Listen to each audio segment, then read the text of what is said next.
ಸಾಯಿರಾಮ್. ಆತ್ಮೀಯ ವೀಕ್ಷಕ ಬಾಂಧವರಿಗೆಲ್ಲ ಇವತ್ತಿನ ಜೀವನಾಮೃತ ಕಾರ್ಯಕ್ರಮಕ್ಕೆ ಸ್ವಾಗತ ಸುಸ್ವಾಗತ. ವೀಕ್ಷಕರೇ, ನಿನ್ನೆ ಸಂಚಿಕೆಯಲ್ಲಿ ಪುರುಷ ಶಾಪ ಇದ್ದರೆ ಬೇಗ ಆಕ್ಸಿಡೆಂಟ್ ಆಗುತ್ತೆ, ಇಲ್ಲ ಆಕ್ಸಿಡೆಂಟಿಂದ ಮರಣ, ಇಲ್ಲ ಆಕ್ಸಿಡೆಂಟಿಂದ ಅಂಗವಿಕಲತೆ, ಕೈ ಹೋಗ್ಬೋದು, ಕಾಲು ಹೋಗ್ಬೋದು, ಏನೋ ಒಂದು ಅಂಗನ್ಯೂನ್ಯತೆ ಡ್ಯಾಮೇಜ್ ಆಗುತ್ತೆ. ಕೆಲವ್ರಿಗೆ ಗೊತ್ತೇ ಇರಲ್ಲ, ನನಗೆ ಶಾಪ ಇದೆ, ನನಗೆ ಯಾವ ರೀತಿ ಸಾವು ಬರುತ್ತೆ ಅಂತ ಗೊತ್ತೇ ಆಗೋದಿಲ್ಲ. ನಾವು ಎಷ್ಟು ಒಳ್ಳೇದು ಮಾಡಿಕೊಂಡು ನಮಗೆ ನಾವು ಒಳ್ಳೇದು ಮಾಡಿಕೊಂಡು ಇನ್ನೊಬ್ರಿಗೆ ಒಳ್ಳೇದು ಮಾಡ್ತೀನಿ ಅಂದರೆ ನಮ್ಮ ಪೂರ್ವಜನ್ಮದ ಶಾಪಗಳೆಲ್ಲ ಹೊಟ್ಟೋಗ್ಬಿಡುತ್ತೆ. ಇಲ್ಲಾಂದರೆ ಒಂದೊಂದು ಶಾಪನೂ ಒಂದೊಂದು ಪಾಠ ಕಲಿಸುತ್ತೆ. ಒಂದೊಂದು ಪಾಪಗಳು ಒಂದೊಂದು ರೋಗ ಬಾಧೆಯನ್ನು ಸೃಷ್ಟಿ ಮಾಡುತ್ತೆ. ಚರಕ ಮುನಿಗಳು ಚರಕ ಸಂಹಿತೆಯಲ್ಲಿ ಅವರೊಬ್ಬ ಡಾಕ್ಟ್ರ್ ಆಗಿದ್ದರೂ ಕೂಡ ಅವರು ಕರ್ಮ ಸಿದ್ಧಾಂತ ಬಗ್ಗೆ ಭಾಳ ಚೆನ್ನಾಗಿ ವರ್ಣನೆ ಮಾಡಿದ್ದಾರೆ. ಏನಂತಾರೆ ಚರಕ ಸಂಹಿತೆಯಲ್ಲಿ, ಶಾಪಗಳು ನಮಗೆ ನಷ್ಟಗಳನ್ನು ಮಾಡ್ತದೆ. ಕೈ ಹೋಗ್ಬೋದು, ಕಾಲು ಹೋಗ್ಬೋದು, ಆಸ್ತಿ ಹೋಗ್ಬೋದು, ಇಲ್ಲ ಮರಣ ಬರ್ಬೋದು. ನಷ್ಟ ಅಂದರೆ ಏನಾದ್ರು ಒಂದು ಕಳ್ಕೊಳ್ಳೋದು, ಪ್ರಾಣ ಕಳ್ಕೊಳ್ಳೋದು, ಆಸ್ತಿ ಕಳ್ಕೊಳ್ಳೋದು, ಏನೋ ಒಂದು ಕಳ್ಕೊಂಡ್ಬಿಡ್ತೀವಿ. ಈ ಪಾಪಗಳಿದೆಯಲ್ಲ, ಆ ಪಾಪ ರೋಗದ ಮುಖಾಂತರ ನಮ್ಮನ್ನು ಪೀಡಿಸುತ್ತೆ ಅಂತ ಹೇಳ್ತಾರೆ ಚರಕ ಮುನಿಗಳು. ಆದ್ದರಿಂದ ಒಂದು ಜಾತಕದಲ್ಲಿ, ಒಂದು ಆತ್ಮದಲ್ಲಿ ಶಾಪಗಳು ಪಾಪಗಳು ಇರಬಾರ್ದು. ಆ ಎಚ್ಚರಿಕೆಯಿಂದ ಬದುಕನ್ನು ನಡೆಸಿದ್ರೆ ನಮಗೆ ಇಮ್ಯುನಿಟಿ ಸಿಸ್ಟಮ್ ಚೆನ್ನಾಗಿರುತ್ತೆ, ಬಾಡಿಯಲ್ಲಿ ರೋಗ ನಿರೋಧಕ ಶಕ್ತಿ ಚೆನ್ನಾಗಿರ್ತದೆ, ಎಮೋಷನ್ಸ್ ಎಲ್ಲ ಚೆನ್ನಾಗಿರ್ತದೆ, ನಗನಗತ ಸಂತೋಷವಾಗಿ ಆಯುಷು ಆರೋಗ್ಯ ಎರಡೂ ಕೂಡ ಚೆನ್ನಾಗಿರ್ತದೆ. ಅದಕ್ಕೆ ಕೆಲವರು 80 ವರ್ಷ 90 ವರ್ಷ 100 ವರ್ಷ ಬದುಕ್ತಾರೆ.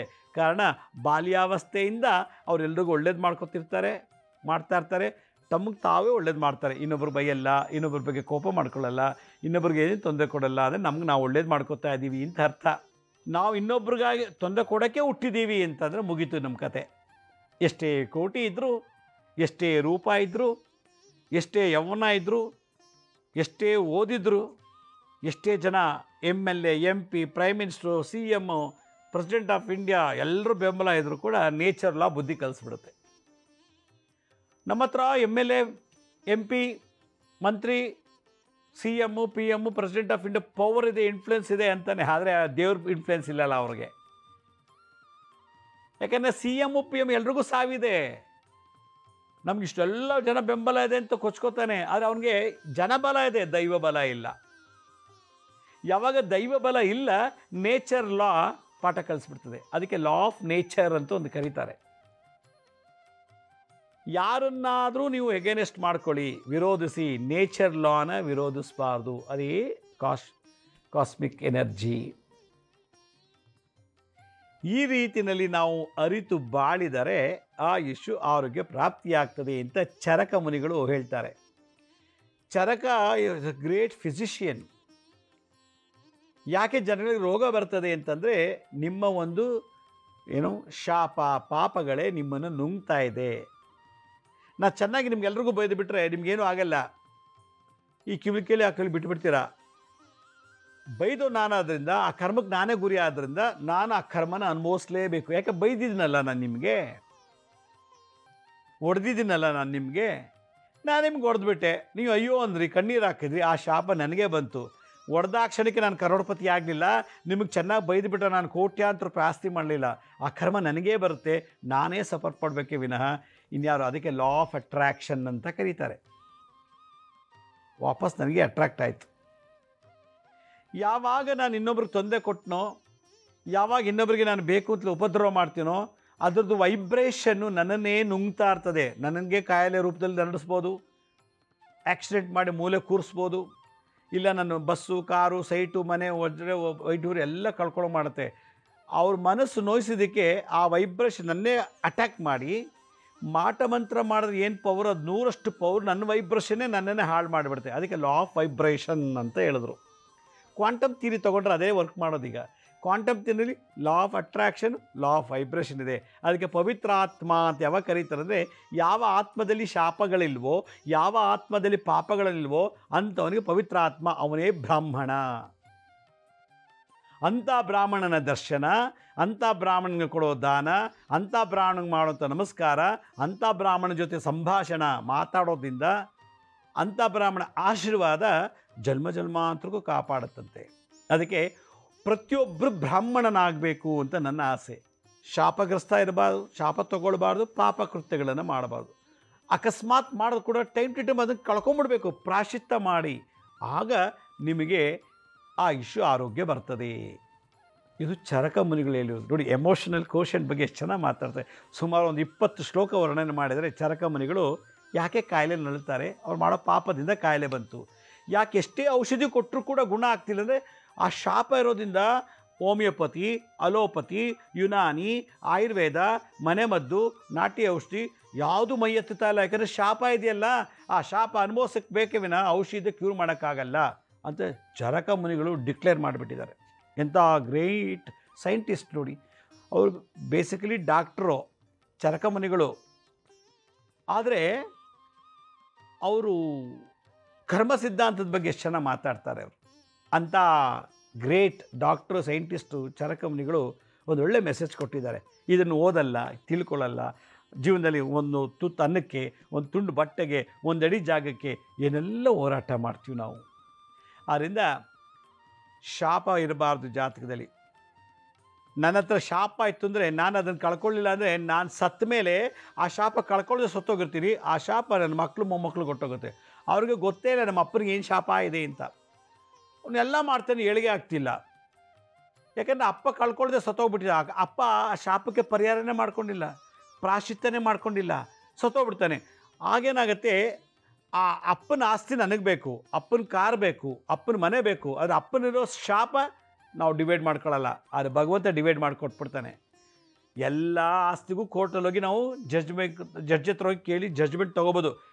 ಜಡ್ಜ್ಮೆಂಟ್ ಕೊಡ್ತಾರೆ, ಈ ಮನೆ ನಿಂದು, ಈ ಜಮೀನು ನಿಂದು, ಈ ತೋಟ ನಿಂದು ಅಂತಂದರೆ ಅದೆಲ್ಲ ಮಾಡಬೇಕಾ? ನಾನು ಎಷ್ಟು ಕರ್ಮ ಪಾಪ ಮಾಡಿದ್ದೀನಿ, ಎಷ್ಟು ಜನ ಅಯ್ಯೋ ಅನಿಸಿದ್ದೀನಿ. ಆ ಶಾಪ ಪಾಪಗಳು ಕೂಡ ಮಕ್ಕಳು ಮೊಮ್ಮಕ್ಕಳು ಹಂಚ್ಕೊಳ್ಳೇಬೇಕು ಅಂತ ಮೇಲ್ಗಡೆಯವ್ರನ್ನ ಕಳಿಸ್ತಾನೆ. ಅದಕ್ಕೆ ಎಷ್ಟೋ ಜನ ಫ್ಯಾಮಿಲಿ ಹಾಳಾಗ್ತಿರೋದು ಯಾಕಂದರೆ ಹಿರಿಯರು ಮಾಡಿರೋ ಶಾಪಕ್ಕೆ, ಹಿರಿಯರು ಮಾಡೋ ಕರ್ಮಕ್ಕೆ ಮಕ್ಕಳು ಮೊಮ್ಮಕ್ಕಳೆಲ್ಲ ಅನುಭವಿಸ್ತಾ ಇದ್ದಾರೆ. ಎಲ್ಲ ಇದೆ, ಆಸ್ತಿ ಡಿವೈಡ್ ಆಗಿದೆ, ಬೇರೆ ಬೇರೆ ವಾಸ ಮಾಡ್ತಿದ್ದಾರೆ, ಆದರೆ ಅವ್ರ ಕರ್ಮ ಬಿಟ್ಟಿಲ್ಲ. ಆದ್ದರಿಂದ ಶಾಪಗ್ರಸ್ತ ವ್ಯಕ್ತಿ ನಾವೇನಾದ್ರು ಅವನ ಶವದರ್ಶನ ಮಾಡಿಬಿಟ್ರೆ ಆ ಶವದರ್ಶನದ ವೈಬ್ರೇಷನ್, ಆ ಮ್ಯಾಗ್ನೆಟಿಕ್ ಎನರ್ಜಿ ನಮ್ಮನ್ನು ಅಟ್ಯಾಕ್ ಮಾಡಿ ಅವನ ಶವ ಸಂಸ್ಕಾರ ಮಾಡೋ ತನಕ ಇದ್ದು ಆ ಶವದರ್ಶನ ಮಾಡ್ಕೊಂಡು ವಾಪಸ್ ಬಂದಮೇಲೆ ನಮಗೂ ಆಕ್ಸಿಡೆಂಟ್ ಆಗಿಬಿಡ್ತದೆ. ಅದರಿಂದ ಕೆಟ್ಟ ಆತ್ಮ ಸತ್ತಾಗ ನಾವು ದರ್ಶನ ಮಾಡಿದ್ರೆ, ಆ ಶವ ದರ್ಶನ ಮಾಡಿದ್ರೆ, ಮಹಾಪಾಪಿಷ್ಟ ಮಹಾ ರೌಡಿ ಅಂಥವ್ನ ಮುಖ ದರ್ಶನ ಹೋಗಿ ಶವ ನೋಡ್ಕೊಂಬಂದರೆ, ಅವನು ಶವ ಸಂಸ್ಕಾರ ಮಾಡೋ ಜಾಗದಲ್ಲಿ ನಿಂತು ಬಂದರೆ ವಾರ 15 ದಿನಕ್ಕೆ ನಮಗೆ ಆಕ್ಸಿಡೆಂಟ್ ಆಗಿಬಿಡ್ತದೆ. ಒಬ್ಬ ವ್ಯಕ್ತಿ ಸಿಕ್ಕಾಬಟ್ಟೆ ಹಿಂಸೆ ಕೊಟ್ಟು ಬಡ್ಡಿಗೆ ಬಡ್ಡಿ ಹಾಕಿ ರೌಡಿಸಮ್ ಮಾಡಿ ಜೋರಾಗಿ ಆಸ್ತಿ ಮಾಡಿದ್ದಾನೆ. ಭಾಳಷ್ಟು ಜನ ಅವನಿಗೆ ಸಕಾಲಕ್ಕೆ ಟೈಮ್ ಟು ಟೈಮ್ ಬಡ್ಡಿ ಕೊಟ್ಟಿಲ್ಲ ಅಂಥೇಳಿ ಕೈ ಎತ್ತಿ ಹೊಡೆದಿರೋದುಂಟು, ರೌಡಿಗಳು ಬಿಟ್ಟು ಒಡಿಸಿರೋದುಂಟು, ಮನೆ ಒಳಗಿರೋ ಐಟಮ್ಸ್ ಎಲ್ಲ ಎತ್ಕೊಂಡ್ಬಂದಿದ್ದಾನೆ. ಅವ್ರ ಕಣ್ಮುಂದೆ ಬೀಗ ಹೊಡೆದು ಒಡವೆ ವಸ್ತ್ರ ಎತ್ಕೊಂಡು ಹೋಗ್ಬಿಟ್ಟಿದ್ದಾನೆ. ದುಡ್ಡು ಕೊಡೋರ್ಗೂ ಕೊಡಲ್ಲ ಅಂಥೇಳಿ ಅವ್ರ ಎದುರುಗೇ ವೆಹಿಕಲ್ ಕೀ ತೊಗೊಂಡು ಆ ವೆಹಿಕಲ್ಲು ಹುಡುಗರ ಜೊತೆ ಎತ್ಕೊಂಬಂದು ಮನೆಗೆ ಇಟ್ಕೊಂಡ್ಬಿಟ್ಟಿದ್ದಾನೆ. ಹೀಗೆ ಅವನು ಬರೀ ಗುಂಡಾಗಿರಿ ಮಾಡಿ ಜನಗಳ ಮೇಲೆ ದೌರ್ಜನ್ಯ ತೋರಿಸಿ ಸಾಕಷ್ಟು ಹಿಂಸೆ ಕೊಟ್ಟಿದ್ದಾನೆ. ಇದು ಒಂದು. ದುಡ್ಡು ಕೊಟ್ಬಿಟ್ಟು ಹಿಂಸೆ ಕೊಡೋದು. ನನಗೊಂದು 5 ಲಕ್ಷ ಕೊಡ್ತಾನೆ, 3 ತಿಂಗಳು ಬಡ್ಡಿ ಕೊಡಲಿಲ್ಲ ಅಂತೇಳಿ ಮನೆಗೆ ಬಂದು ನನ್ನ ಮೇಲೆ ಹೊಡಿತಾನೆ. ಹೆಂಗೋ ಮಾಡಿ ಅವ್ನಿಗೆ ಬಡ್ಡಿ ಕಟ್ತೀನಿ, ಒಂದು 6 ತಿಂಗಳು ನಾನು ಬಡ್ಡಿನೇ ಕೊಡೋಲ್ಲ. ಮತ್ತೆ ರೋಡಿಗಳು ಕರ್ಕೊಂಬಂದು ನಾನು ಕಾರ್ ಎತ್ಕೊಂಡು ಹೋಗೋದು, ವೆಹಿಕಲ್ ಎತ್ಕೊಂಡು ಹೋಗ್ಬಿಡೋದು, ಟಿ ವಿ ಎತ್ಕೊಂಡು ಹೋಗ್ಬಿಡೋದು, ಚೆನ್ನಾಗಿ ಹೊಡೆಯೋದು, ಹೆಂಡ್ತಿ ಮಕ್ಳ ಮುಂದೆ ಹೊಡೆಯೋದು, ಇಲ್ಲ ಹೆಂಡ್ತಿಗೆ ಬೈಯೋದು, ಮಕ್ಳಿಗೆ ಬೈಯೋದು, ಎದುರಿಸೋದು, ಆ್ಯಸಿಡ್ ಹಾಕ್ಬಿಡ್ತೀನಿ, ನಿಂಗೆ ಹಂಗೆ ಕೊಲೆ ಮಾಡಿಬಿಡ್ತೀನಿ ದುಡ್ಡು ಕೊಡೋವರೆಗೂ ಅಂತ. ಏನೂ ಇಲ್ಲ ಅಂದರೆ ನನ್ನ ಸ್ವಂತ ಮನೇನ ಅರ್ಧ ರೇಟಿಗೆ ಬರ್ಕೊಡ್ಬೇಕು. ಅದರಲ್ಲೂ ಮೋಸ. ಮನೆ ಬರ್ಸ್ಕೊಂಬಿಡ್ತಾನೆ, ಸೈಟ್ ಬರ್ಸ್ಕೊಂಬಿಡ್ತಾನೆ. ಈ ಕುಟುಂಬ ಶಾಪ ಬಂತು. ಕುಟುಂಬ ಶಾಪದಿಂದ ಆಕ್ಸಿಡೆಂಟ್ ಆಗುತ್ತೆ ಅಂತ ನಾನು ಇವತ್ತು ಹೇಳ್ತಾ ಇರೋದು. ಆಯಿತು, ಗಂಡ ಹೆಂಡ್ತಿ ಹತ್ರು ಕರೆದ್ರು, ಗೋಳಿ ಕೊಂಬಿಟ್ಟ, ಗಂಡನ ಕಣ್ಣೀರು, ಹೆಂಡ್ತಿ ಕಣ್ಣೀರು, ಮಕ್ಳ ಕಣ್ಣೆಲ್ಲ ಆ ರೋಡಿ ಮೇಲೆ ಬಿತ್ತು. ಇನ್ನೊಬ್ಬ ರೌಡಿ ಎದುರಿಸಿ ಬೆದರಿಸಿ ರೋಲ್ ಕಾಲ್ ಮಾಡೋದು, ಸುಮ್ಮನೆ ಬೇರೆಯವ್ರ ವಿಷಯಕ್ಕೆ ಹೋಗೋದು, ತಲೆ ಹಾಕೋದು, ಎದುರಿಸಿ ಬೆದರಿಸಿ ದುಡ್ಡು ಕಿತ್ಕೊಳ್ಳೋದು. ನಂದೇನು ತಪ್ಪಿಲ್ಲ, ಆದರೆ ನನ್ನ ಮೇಲೆ ಆರೋಪ ಮಾಡಿ ನನ್ನ ಹತ್ರ ದುಡ್ಡು ಕೇಳೋದು, ಬ್ಲ್ಯಾಕ್ ಮೇಲ್ ಮಾಡೋದು, ಹಂಗೆ ಮಾಡಿಬಿಡ್ತೀನಿ, ನಿನ್ನ ಹತ್ರ ಹಂಗಿದೆ ಹಿಂಗಿದೆ ಅಂತೇಳಿ ಮಾಡೋದು. ಈ ಥರ ಮಾಡಿ ಮಾಡಿ ಹಣ ಮಾಡ್ತಿರ್ತಾನೆ. ಒಂದಿನ ಆ ಕೆಟ್ಟ ಮನುಷ್ಯ ಲಂಚ ತಗೊಂಡು ಮೋಸ ಮಾಡಿ ಏನೇನೋ ಮಾಡಿಸಿ ಆಸ್ತಿ ಮಾಡಿರ್ತಾನೆ. ಅವನ ಶರೀರ ಪೂರ್ತಿ ಬರೀ ಶಾಪ ಪಾಪಗಳೇ ತುಂಬಿದೆ, ನರನಾಡಿ ರಕ್ತದಲ್ಲೆಲ್ಲ. ಅವನಿಗೊಂದು 2-3 ಜನ ಮಕ್ಕಳಿರ್ತಾರೆ, ಹೆಂಡ್ತಿನೂ ಇದ್ದಾಳೆ, ಮಕ್ಕಳಿದೆ. ಇದೇ ಥರ ಕೆಲವು ಹೆಂಗಸರು ಭಾಳ ಹೊಲಸು ಕೆಲಸ ಮಾಡ್ತಿರ್ತಾರೆ. ಮತ್ತು ಕೆಲವು ಹೆಂಗಸರು ಇದೇ ಥರ ಚೀಟಿ ನಡೆಸೋದು, ಮೋಸ ಮಾಡಿಬಿಡೋದು, ದುಡ್ಡು ಕೊಡ್ಬಿಡೋದು. ಅವ್ರು ಕೊಟ್ಟಿಲ್ಲ ಅಂದರೆ ಹೆಂಗಸು ಹೋಗಿ ಅವಳ ಮೇಲೆ ಗಲಾಟೆ ಮಾಡೋದು, ರೋಡಿಗಳು ಬಿಟ್ಟು ಓಡಿಸ್ತಾಳೆ ಅವಳು, ಬೇರೆ ಬೇರೆ ಕೆಟ್ಟಾಗ ಅಪಪ್ರಚಾರ ಮಾಡೋದು, ದುಡ್ಡು ಬಂದಿಲ್ಲ ಅಂತ. ಒಡೆದು ಬಡ್ದು ಮನೆ ಬರ್ಸ್ಕೊತಾಳೆ, ಒಡೆದು ಬಡ್ದು ಸೈಟ್ ಬರ್ಸ್ಕೊತಾಳೆ, ಏನೇನೋ ಮಾಡ್ತಾಳೆ. ಅವಳು ರೌಡಿ, ಇವನು ರೌಡಿ ಆಗಿರ್ತಾನೆ. ಅಂಥ ಮಕ್ಕಳು ಒಬ್ಬರು ಇರ್ತಾರೆ, ಅವ್ರಿಗೂ ಮಕ್ಕಳಾಗಿರ್ತಾರೆ. ಯಾಕೆಂದರೆ ಇಷ್ಟೆಲ್ಲ ಆಸ್ತಿ ಮಾಡಿರ್ತಾರಲ್ಲ ಅನ್ಯಾಯ ಮಾರ್ಗದಲ್ಲಿ. ಬೇವ್ರು ಸುಸಿ ಮಾಡಿಲ್ಲ, ಕೇವಲ 2 ಲಕ್ಷ ರೂಪಾಯಿ ಇಟ್ಕೊಂಡು ಇವತ್ತು 5-6 ಕೋಟಿ ರೂಪಾಯಿ, 10-15 ಕೋಟಿ ರೂಪಾಯಿ ಮಾಡಿದ್ದಾನೆ, ಬಡ್ಡಿ ಕೊಟ್ಟು ಕೊಟ್ಟು ಕೊಟ್ಟು. ಎಷ್ಟು ಸಂಬಂಧ, ಎಷ್ಟು ಕುಟುಂಬ ಶಾಪ ಇರ್ಬೋದು. ಅವನು ಒಂದು ದಿವಸ ಇದ್ದಕ್ಕಿದ್ದಾಗ ಸತ್ತೋಗ್ಬಿಟ್ಟ, ಅವನು ಅಥವಾ ಅವಳು. ಯಾರೋ ಒಬ್ಬರು ಹೋಗ್ಬಿಟ್ಟು ಶವ ನೋಡಿಬಿಟ್ಟು ಒಂದು ಹೂವು ಹಾಕಿದ್ರು, ಶವದ ಮೇಲೆ ಒಂದು ಹಾರ ಹಾಕಿದ್ರು. ಆ ಶವನ 2 ನಿಮಿಷ ದಿಟ್ಟಿಸಿ ನೋಡ್ತಾರೆ. ಅಲ್ಲಿ ಥರ್ಮಲ್ ಎನರ್ಜಿ ಆ ಹೆಣದಲ್ಲಿ, ಆತ್ಮದಲ್ಲಿ ಎಲೆಕ್ಟ್ರೋಮೆಕ್ಯಾನಿಕಲ್ ಶಾಪ ಪಾಪಗಳು. ಇದಲ್ದೇ ಮಾತಿಂದ ಕೆಲವು ಕೆಟ್ಟ ಮಾತುಗಳನ್ನು ಬೈದು ಸತ್ತೋಗಿರ್ತಾನೆ ಅವನು. ರೌಡಿಸಮ್ ಮಾಡಿ ಹಂಗಾಗ್ಬಿಡ್ತೀನಿ, ಹಿಂಗೆ ಮಾಡಿಬಿಡ್ತೀನಿ, ಹಂಗೆ ಮಾಡಿಬಿಡ್ತೀನಿ ಅಂತ. ಅಂಥ ನೀಚ ಆತ್ಮನ ನಾವು ದರ್ಶನ ಮಾಡಿಬಿಡ್ತೀವಿ, ಅಂಥ ಹೆಣ ದರ್ಶನ ಮಾಡಿಬಿಡ್ತೀವಿ. ಆಯಿತು, ಹೆಣ ದರ್ಶನ ಆಯಿತು, ಒಂದು ಹೂವನೋ ಏನೋ ಇಟ್ಬಿಟ್ಟು ಬಂದ್ವಿ. ಬಂದಾದ್ಮೇಲೆ ಆ ನೆಗೆಟಿವ್ ಎನರ್ಜಿ ಇರೋ ಆತ್ಮ ನಾವು ಹೋದಾಗ, ಈ ಪಾಸಿಟಿವ್ ಆತ್ಮ ನಾನು ಅಲ್ಲ, ನಾನು ಹೆಂಗಂಗೋ ಇರ್ತೀನಿ, ಬೈಯೋದು ಮಾಡೋದೆಲ್ಲ ಮಾಡ್ತಿರ್ತೀನಿ. ಅಲ್ಲಿ ವೈಬ್ರೇಷನ್ ನನಗೆ ಕನೆಕ್ಟ್ ಆಗುತ್ತೆ. ಸ್ಮಶಾನಕ್ಕೆ ಹೋಗ್ತೀವಿ, ಸ್ಮಶಾನ ಇಂಥ ಸಾವಿರಾರು ರೋಡಿಗಳು ಸತ್ತಿರೋ ವೈಬ್ರೇಷನ್ ಇದೆ, ಎನರ್ಜಿ ಇದೆ ಅಲ್ಲಿ, ಎಲೆಕ್ಟ್ರೋಮೆಕ್ಯಾನಿಕಲ್ ಎನರ್ಜಿ. ವೈಶ್ಯವಾಟಿಕೆ ಮಾಡಿ ಸುಟ್ಟಿರ್ತಾರೆ, ಕೊಲೆಗಾರನ ಸುಟ್ಟಿರ್ತಾರೆ, ರೇಪ್ ಮಾಡಿದ್ದು ಸುಟ್ಟಿರ್ತಾರೆ, ಊತ ಹಾಕಿರ್ತಾರೆ. ಎಲ್ಲ ನೆಗೆಟಿವ್ ಎನರ್ಜಿ ಭಾಳ ಜಾಸ್ತಿ ಇರ್ತದೆ. ನನ್ನಲ್ಲಿ 5 kg ಪಾಸಿಟಿವ್, ಅಲ್ಲಿ 500 kg ನೆಗೆಟಿವ್ ಇರ್ತದೆ. ನಾನು ಹೋಗಿ ಆ ಶವ ಸಂಸ್ಕಾರ ಆಗೋವರೆಗೂ ನಿಂತಿರ್ತೀನಿ. ಉಳ್ತಾರೋ ಸುಡ್ತಾರೋ ನನ್ನ ಡ್ಯೂಟಿಯಲ್ಲಿ ನಿಂತಿರಬೇಕು. ಆಯಿತು, ಮನೆಗೆ ಬಂದಮೇಲೆ ಚಳಿ ಜ್ವರ ಶುರುವಾಯಿತು, ವಾಂತಿ ಶುರುವಾಯಿತು, ಭಯ ನಡುಕ ಶುರುವಾಯಿತು. ಇಷ್ಟು ಚೆನ್ನಾಗಿದ್ದೊಂದು ಸಣ್ಣಕ್ಕಾಗ್ಬಿಟ್ಟೆ. ಹೋಗ್ತಾ ನಾನು ಕ್ಷೀಣಿಸ್ತಾ ಇದ್ದೀನಿ. ಒಂದಿನ ಆಕ್ಸಿಡೆಂಟಾಗಿ ನಾನು ಸತ್ತೋಗ್ಬಿಡ್ತೀನಿ. ನೋಡಿ, ಕೆಟ್ಟ ದರ್ಶನ ನೋಡಿದ್ದಕ್ಕೆ, ಸ್ಪರ್ಶ ಮುಟ್ಟಿದ್ದಕ್ಕೆ ಹೂನಾರ ಹಾಕಿದ್ದು, ಇದನ್ನೇ ಮೈಲಿಗೆ ಅನ್ನೋದು. ನಾವು ನೋಡಿದ್ವಿ, ಮುಟ್ಟಿದ್ವಿ, ಏನಂತ ಕೆಲವು ಶವ ಮುಟ್ಬಿಟ್ಟು ಅಳ್ತಾರೆ, ಅಯ್ಯೋ ಮುಟ್ಕೊಂಡು ಕೆನ್ನೆ ಎಲ್ಲ ಮುಟ್ಟಿ ತಲೆಯೆಲ್ಲ ಮುಟ್ಟಿ ಅಳ್ತಾರೆ. ಸ್ಪರ್ಶ, ಅಂಥ ನೀಚ ಸತ್ತೋಗಿದ್ದಾನೆ ಅಂತ ನಾವು ಗುಳೋ ಅಂತ ಹೇಳ್ತೀವಿ. ಎಷ್ಟು ಜನ ಶಾಪ ಹೊತ್ಕೊಂಡು ಸತ್ತೋಗಿದ್ದಾನೋ, ಎಷ್ಟು ಜನ ಮನೆ ಹಾಳು ಮಾಡಿ ಸತ್ತಿದ್ದಾನೋ, ಎಷ್ಟು ಜನ ಹಣ ನುಂಗಿ ಸತ್ತಿದ್ದಾನೋ, ಎಷ್ಟು ಜನ ರೇಪ್ ಮಾಡಿದಾನೋ, ಎಷ್ಟು ಜನಕ್ಕೆ ಮಚ್ಚುಳಾಂಗಲ್ಲಿ ಹೊಡಿಸಿದಾನೋ, ಎಷ್ಟು ಜನ ಮರ್ಡರ್ ಮಾಡಿದಾನೋ. ಅಂಥ ಶವನ ಮುಂದೆ ನಿಂತ್ಕೊಂಡು ಗೊಳೋ ಅಂತ ಹೇಳ್ತೀವಿ. ಆ ನೆಗೆಟಿವ್ ಎನರ್ಜಿನ ನಾವು ಪ್ರೋತ್ಸಾಹಿಸ್ತಿದ್ದೀವಿ ಅಂತ ಅರ್ಥ. ಇದು ಗರುಡ ಪುರಾಣ ಭಾಳ ಚೆನ್ನಾಗಿ ಹೇಳ್ತಾರೆ. ಅಂಥ ನೆಗೆಟಿವ್ ಹೆಣನ ಅಂಥ ಕೆಟ್ಟ ಬತ್ತಂಥ ಶವ ದರ್ಶನ, ಸ್ಪರ್ಶ, ಸಂಸ್ಕಾರ ದರ್ಶನ, ಸುಡೋದನ್ನ ನೋಡಿದ್ರೆ, ಊತಾಕೋದು ನೋಡಿದ್ರೆ 1 ವಾರ 15 ನಮಗೆ ಆಕ್ಸಿಡೆಂಟ್ ಆಗುತ್ತೆ. ಶವ ದರ್ಶನದಿಂದ, ಶವಸ್ಪರ್ಶದಿಂದ ಅಪಘಾತ ದೋಷ. ಈ ಥರದ್ದು ಒಂದು ಜಾತಕಗಳಿವೆ ಜಗತ್ತಿನಲ್ಲಿ. ಅವನಲ್ಲಿ ಬೆಂಕಿ ಹಾಕೊಂಡು ಸಾಯೋದು, ನೀರಿಗೆ ಬಿದ್ದು ಸಾಯೋದು, ಆತ್ಮಹತ್ಯೆ ಮಾಡ್ಕೊಳ್ಳೋದು, ಊಟದಲ್ಲಿ ವಿಷ ಹಾಕಿ ಸಾಯಿಸೋದು, ಮಚ್ಚುಲಾಂಗಲ್ಲಿ ಹೊಡೆದು ಸಾಯಿಸೋದು, ಇಲ್ಲ ರೈಲ್ವೆ ಟ್ರ್ಯಾಕ್ ಹೋಗಿ ಮಲ್ಕೊಂಡು ಸತ್ತೋಗೋದು, ಈ ಥರ ದೋಷನೇ ಇಲ್ಲ, ಜಾತಕದಲ್ಲಿ ಇಲ್ಲವೇ ಇಲ್ಲ. ಅವ್ರು ಬಂದು ಕೇಳ್ತಾರೆ, ಏನು ನಮ್ಮ ಗಂಡ ಇದ್ದಕ್ಕಿದ್ದಕ್ಕೆ ಚೆನ್ನಾಗಿ ಸತ್ತೋಗ್ಬಿಟ್ನಲ್ಲ. ಅವ್ನ ಫ್ರೆಂಡ್ ಆಗಿರ್ತಾನೆ ಇವನು. ಯಾರೋ ಸತ್ತೋಗಿರೋನು ಇವನು ಫ್ರೆಂಡು. ಯಾರ್ಯಾವ ರೋಡಿಗಳ ಜೊತೆ ಇರ್ತಾರೋ ಅವ್ರಿಗೆಲ್ಲ ಇಂಥದೇ ಮರಣ ಬರೋದು. ಯಾವಾಗ ಜಾತಕದಲ್ಲಿ ಶಾಪ ಪಾಪಗಳಾಯಿತೋ ಅವ್ರು ಈ ಭೂಮಿ ಮೇಲೆ ಅನ್ನ ಆಹಾರಗಳಿಲ್ಲದೇ ಸುತ್ತುತ್ತಾ ಇರ್ತಾರೆ. ಭೂತ ಪ್ರೇತ ಬಾಧೆಯಾಗಿ, ಪ್ರೇತಗಳಾಗಿ ಭೂತವಾಗ್ತಾರೆ. ಶರೀರ ಇಲ್ಲ, ಸುಟ್ಟಾಕ್ಬಿಟ್ಟಿದ್ದಾರೆ, ಶರೀರ ಇಲ್ಲ, ಊತಾಕ್ಬಿಟ್ಟಿರ್ತಾರೆ. ಆದರೆ ಹಸಿವು, ದಾಹ, ಬದುಕಿದ್ದಾಗ ಕೋಟಿಗಟ್ಟಲೆ ಅನುಭವಿಸ್ದ, ಸತ್ತ ಮೇಲೆ ಒಂದು ಹೊತ್ತು ನೀರು ಕೊಡೋರಿಲ್ಲ, ಅನ್ನ ಹಾಕೋರಿಲ್ಲ.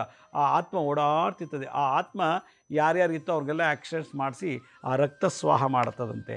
ಆದ್ದರಿಂದ ಶವದರ್ಶನದಿಂದ ಆಕ್ಸಿಡೆಂಟು, ಶವಸ್ಪರ್ಶದಿಂದ ಆಕ್ಸಿಡೆಂಟು, ಆ ಎಲೆಕ್ಟ್ರೋಮೆಕ್ಯಾನಿಕಲ್ ಎನರ್ಜಿ ನಮಗೆ ಮ್ಯಾಗ್ನೆಟಿಕ್ ಎನರ್ಜಿಯಾಗಿ ಕನ್ವರ್ಟ್ ಮಾಡಿ ನಮ್ಮನ್ನು ಆಹುತಿ ತಗೊಳುತ್ತೆ.